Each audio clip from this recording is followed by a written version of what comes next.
Yeah, how's it going there? These comments are for Maria. This is Michael from the 7-Step System to Pass the TOEFL IBT.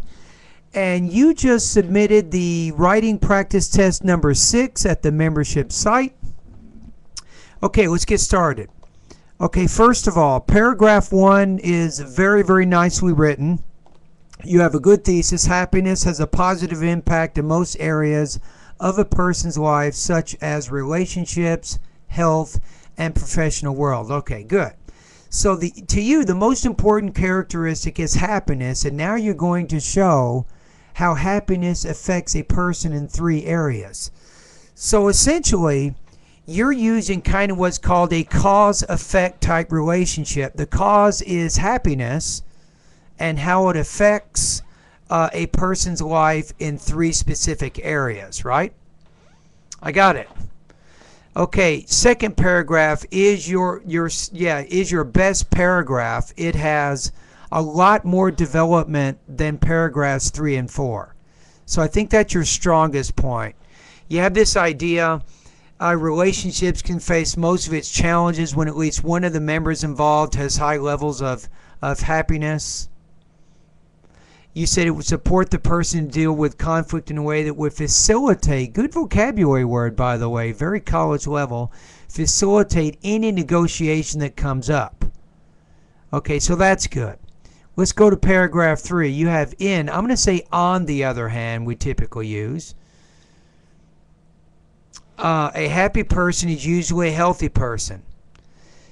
I'm going to say on the other hand is different. I don't like that connector there because you're not talking about something that's completely different from the previous idea. You're adding to a previous idea. Am I making sense here? What you're saying in paragraph 3 is not the opposite of what you're saying.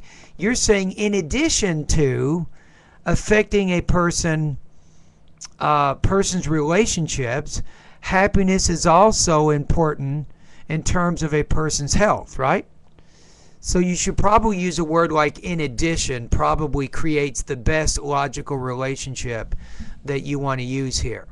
You say a happy person is usually a healthy person who is motivated to do physical exercise.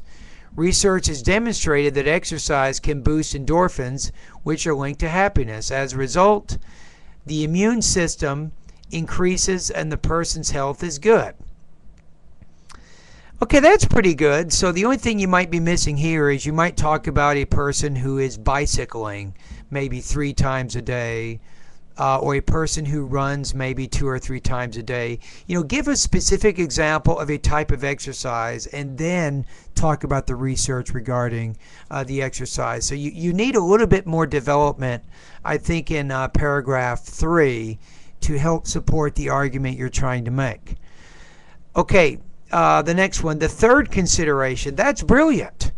This is a very good connector transition type word to help connect your paragraph 4 to your previous ideas. So you say a third consideration I want to make about happiness as a positive characteristic in a person is the impact, I would say the impact it has on his or her professional world. A happy person is motivated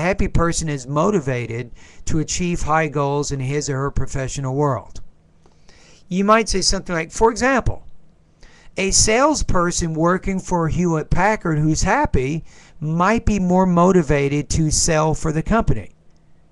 You know, something like that. So again, you just need a specific example there to help support that idea.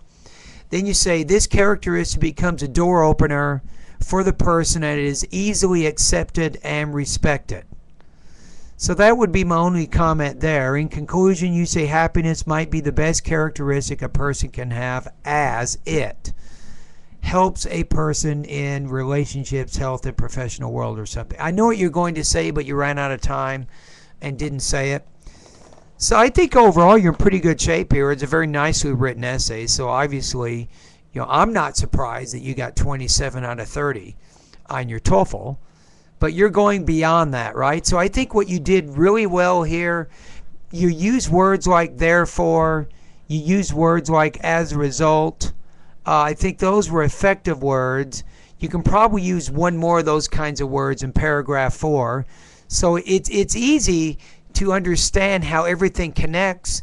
The only drawback was using that idea, in the other hand, probably wasn't your best choice of transition words to express how paragraph 3 relates back to paragraph 2. So paragraph 2 was your strongest, most developed paragraph, obviously, right? So I think you probably would score, I'm going to say right around 4.5 out of 5 on this one. Alrighty?